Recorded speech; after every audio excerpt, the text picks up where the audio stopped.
Massive and expensive equipment marks the professional radio station. But in the amateur field, radio parts often include pieces of assorted junk ingeniously assembled by operators who are called hams and who take up broadcasting as a hobby. Cards to prove long-distance contacts are exchanged by the hams and proudly displayed. Jimmy Mulligan here has lots of cards and lots of strange radio parts, such as whiskey glasses mounted on a cake tin. Ma's funnel actually becomes a loudspeaker, and her sieve part of a microphone. Winding a coil becomes comparatively simple when using the family egg beater. And so, while radio's youth is being served, it's cramping Ma Mulligan's culinary style. No end. Well, chow is about ready, so it's time to get the hard-working Mulligan family together. Call Jimmy. Call Jimmy. Call Jimmy. Call Jimmy. Well, I guess that means you, Grandpa. And so Jimmy is called. But shh. Grandpa, Jimmy's practically in a trance right now, so don't interrupt. All amateurs are heroes of the air at heart and dream of a chance to serve humanity or to save lives. It does happen, you know. For instance, in far-off Alaska some years ago, Clyde DeVina, prominent movie cameraman, devoted long winter evenings to his amateur radio set. Frequently, he talked over a span of 15,000 miles to a lonely lighthouse keeper in New Zealand. Although a great distance separated them, the two amateur operators exchanged gossip nightly and soon became radio buddies. One evening, alone in his cabin, DeVina became weak. Deadly vapors from a leaky stove were the cause. A few minutes later, when DeVina's conversation ended abruptly, the lighthouse keeper tried to renew the contact. With all windows locked against the freezing weather, DeVina's ebbing strength was going rapidly. Finally, realizing that some strange, overpowering force was clutching his life, he managed to repeat the cry of help. Help! In answer to his friend's cry of distress, the lighthouse keeper called the emergency signal, Mayday, Mayday. And so, everywhere within hearing of his voice, operators ceased broadcasting and stood by. With the air lanes now silenced, he called for any amateur operator stationed in or near Teller, Alaska. Near Teller, Alaska. Teller, Alaska. Thus, from a fellow ham over 15,000 miles away, a youthful amateur in Alaska learned that he might yet be able to save the life of a neighbor. Briefly, the lighthouse keeper told his story. And the youngster at Teller lost no time in phoning a doctor living near DeVina's cabin to rush to the cameraman's aid. And so, due to the efficiency and quick thinking of radio hams, Clyde DeVina is alive today. But getting back to the Mulligan family, Jimmy's still missing. Call Jimmy. Call Jimmy. Call Jimmy. Oh, dear, Grandpop's missing now, too. Well, she'll get him. What's this? Shh. Now they're both in a trance. Perhaps they're listening to another dramatic radio episode, like the story of courage and service of Wilbur Crane, an amateur operator who flew far out over the Atlantic in search of a missing plane. Crane's pilot, radio ham Crane, had volunteered to make the search for the missing ship in his own plane.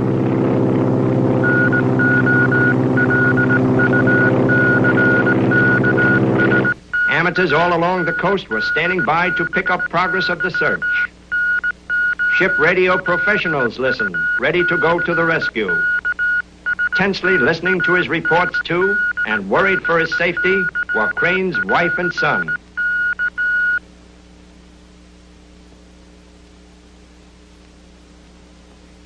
For hours, the uneventful search continued, and then...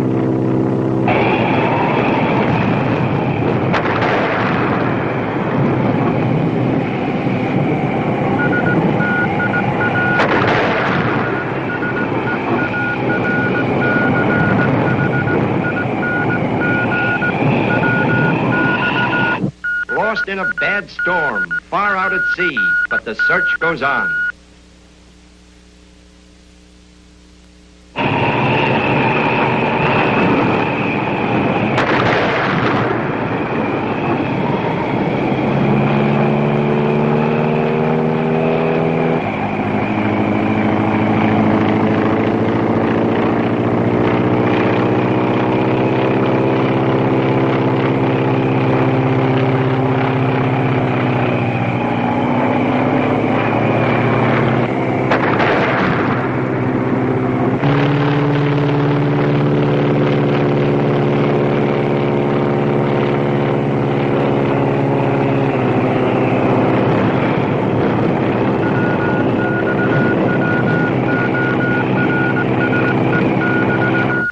heartbreaking anxiety and fear made minutes seem like hours.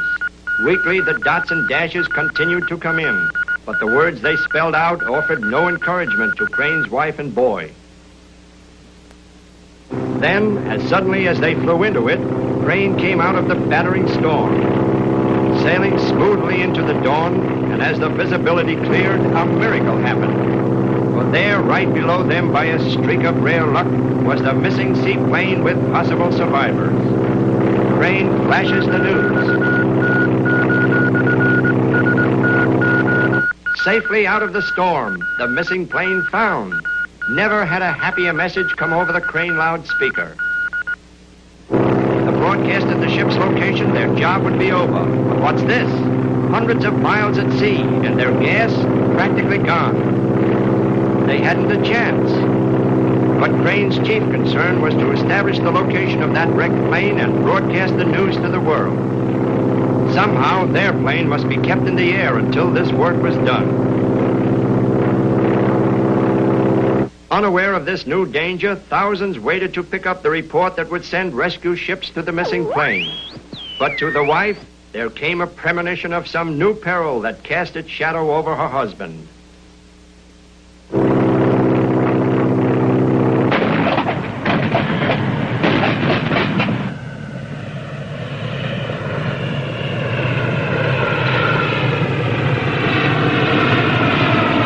The report goes on the air.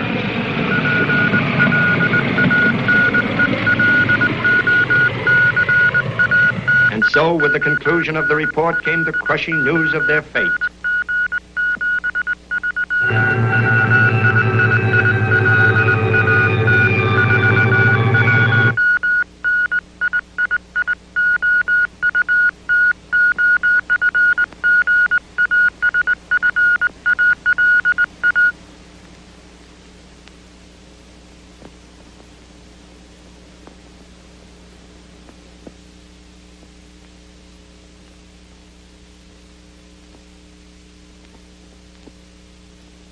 And thus, two heroes once again preserved the finest traditions of the amateur radio fraternity.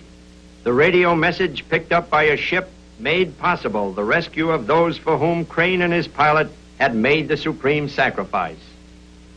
Little wonder that to Jimmy and to thousands of others like him, the amateur radio offers continuous inspiration to render aid in times of stress. Whenever a calamity occurs, the ham operator courageously and unselfishly comes to the service of the community.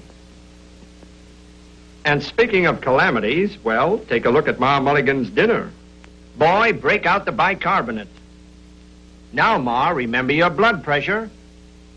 Take it easy now. So that's the way it is, eh? Well, she'll tell him.